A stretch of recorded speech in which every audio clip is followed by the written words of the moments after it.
So a couple things to get started. One is I'm really glad that the Chancellor mentioned swimming.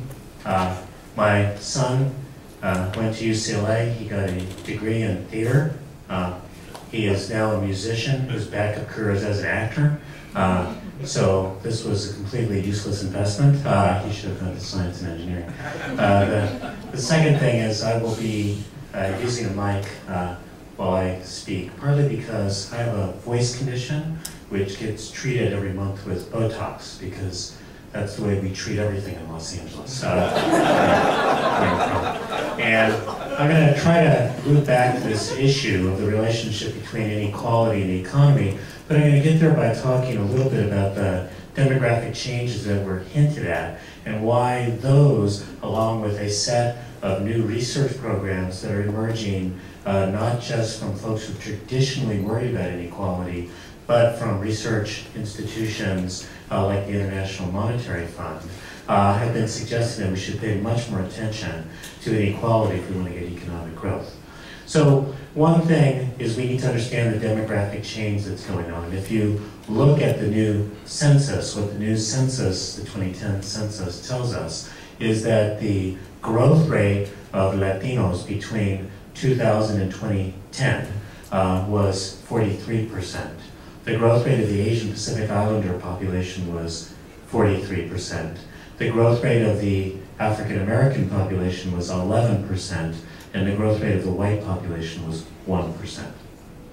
Very dramatic changes, very dramatic differences in terms of the rates of growth, and therefore what they account for.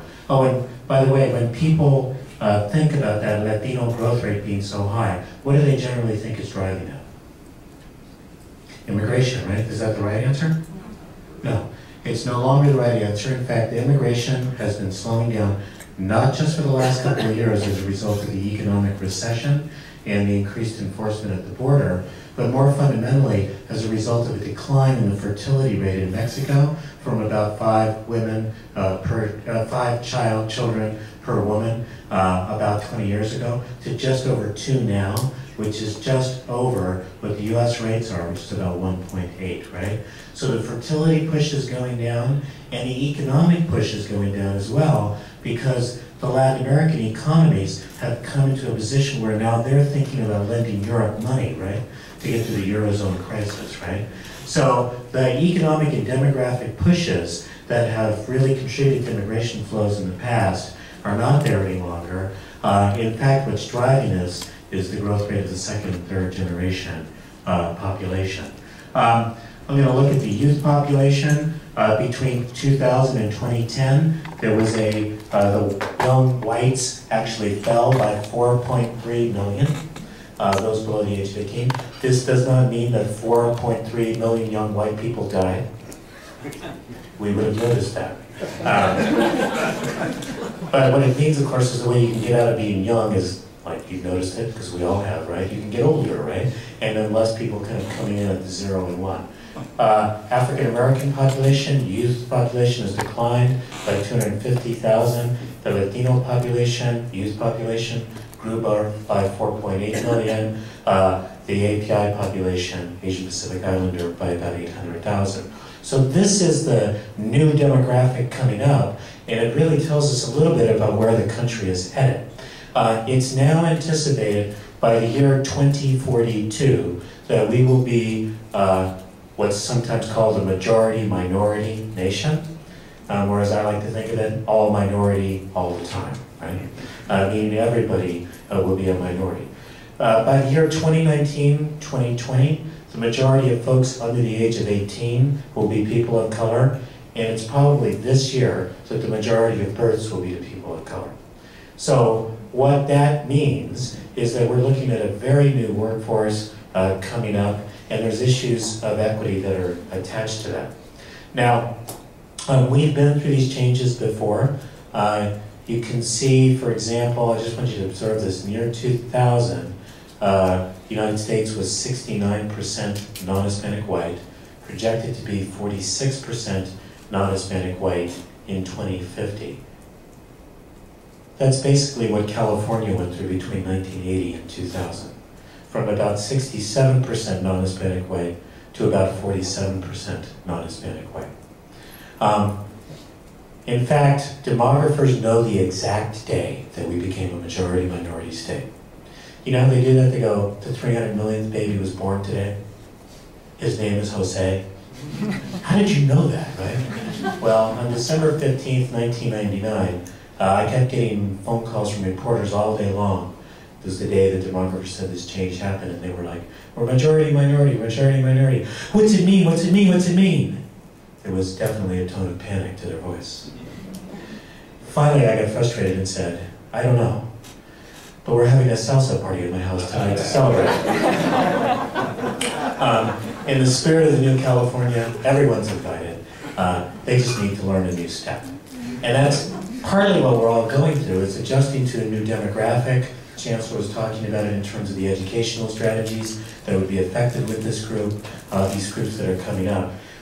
So there's some real issues here about adjusting to this in terms of leadership, in terms of the way we think about inclusion in regions, and in terms of the way we think about these issues. There's a couple things to know about this which are important, I think. One is, as I was saying, we think kind of California, shows the rest of the world, or shows the rest of the United States its future. When you're from LA, you think LA is the center of the world, right? And one thing for you to know about is that the percent foreign born has been on the decline for the last 3 years in Los Angeles County. And it's been on the decline for the last 2 years in California. That in fact, we are doing what the rest of the nation will do, is moving to a more second and third generation population. In fact, here's an interesting statistic for you. Of the 100 largest metropolitan areas in the United States, so the Raleigh, North Carolinas, and Denvers, and Austins, and Bostons, and Chicago, and New York, etc. What is the only large metro area that did not see an increase in the number of Hispanic children? The only large metro area. An actual decline in the number of Hispanic children. Los Angeles, right? Which is not what is in the popular imagination, but it says that we're coming to the end of a process in California, a kind of stabilization that the rest of the country will be coming to later. We also have amongst the most settled of immigrant populations. Here you can see that California has the largest share of immigrants who've been here for more than 10 years. The only state that has a larger share of immigrants that have been here for more than 10 years is Vermont. That's because Vermont has 2 immigrants, right? And they've been here for a while. Now they have had more than 2 immigrants, but you can see they have a very low share of immigrants, very high share of immigrants, but also a very high share of, but also a very settled population. Let me tell you one reason why this is important from the point of view of thinking about competitiveness.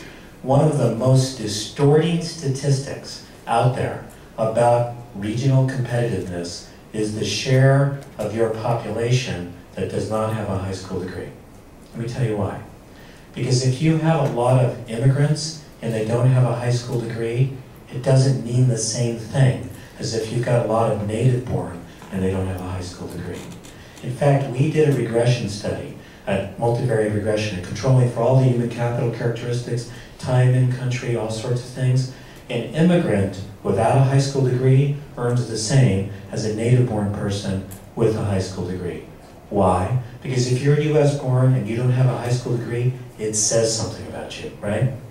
If you're an immigrant and you don't have a high school degree, it says you were poor. You were in Oaxaca, you had to leave to go find a job someplace else, right? So what it signals, the signaling impact of a high school degree, is very different. So as we move into a more settled population, into a second and third generation population, it's not to say that we shouldn't be educating immigrants. It's very important to be doing adult ed for immigrants if you want regional competitiveness, but we have to be paying attention to how the second and third generation are doing, which is where there are a lot of stumbling blocks. Do you follow that? Does that make sense? Okay. A couple of other things, and we'll jump over this. This is happening all over the United States. So these are the states that have traditionally been thought of being as heavily Latino: New Mexico, Texas, California, Arizona, Nevada, Florida, Colorado, New Jersey, New York, Illinois, but Connecticut, Utah, Rhode Island, Oregon, Washington, Idaho, Kansas, right? So increasing Latino population in many different locations. Another way to see that is the decline in the, it used to be the case in 1990 that 15% of the country's Latinos lived in LA County. I knew most of them. It was amazing. Really good parties, for sure. But you can see that what's happened, just the decline in terms of the share in LA County. In the 1980s, LA County was receiving 1/4, the LA metro area was receiving 1/4 of the nation's immigrants, right? It's no longer receiving, it's not receiving like 10% now. People are dispersing to the rest of the country. Share of foreign born is on the decline, and this is moving out. We can see what this looks like in terms of the percent people of color by county in the United States. Here, the browner the county, the browner the county. So this means more than 50% people of color for the kind of darker orange. The lighter orange is a tipping point county, 40 to 50% people of color, usually a point where there's a demographic transition, and then the lighter areas are less than 40%. This is as of 1980. This is coming out of a project we'll talk a little bit more about that we're doing with PolicyLink out of Oakland. This is what the US looked like in 1990. This is what the US looked like in 2000. And this is the most recent census. This is what is projected for 2020. This is what's projected for 2030.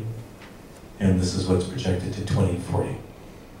So sometimes when people see the demographic change that's projected just in those bar charts, what they think is going on is, it's all going to happen in California, right?